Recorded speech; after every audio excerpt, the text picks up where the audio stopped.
Jacksonville's Emergency Operations Center is at the helm of providing planning and support when a hurricane strikes. But what you may not realize is that the EOC provides assistance throughout the year for all types of disasters, including wildfires, tornadoes, and terrorist threats.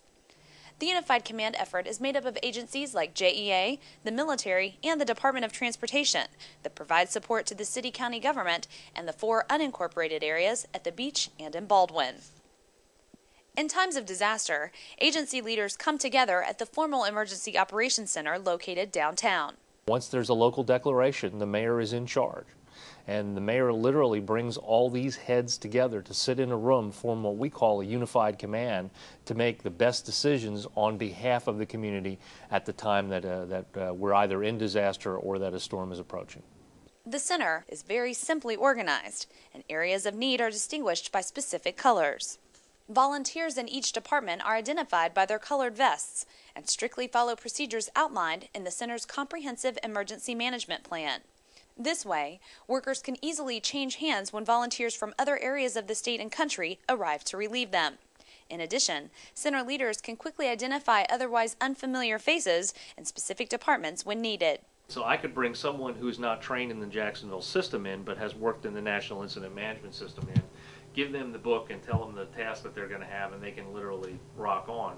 And the key for us is that it allows us to have depth from outside the community. So after the first couple days, when our people have we've taken the hit and they work through the initial thing and now they have to go home and check their families, I can bring people from around the state or outside the state in to assist us, and they can literally fall into the chairs and work like they lived here.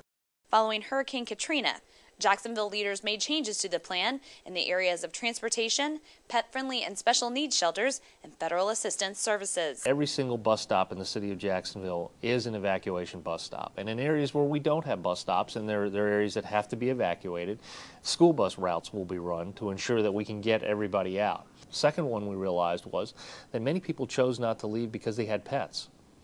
Well, pet-friendly shelters were coming online at that point, but the planning was ratcheted up to accommodate that, because obviously we can't have anybody stay behind because they can't leave their pet. Other one is medically dependent people, or what we call special needs, people who choose to stay in a home even though they have dependency and needs. We saw that people remained to care for elderly residents.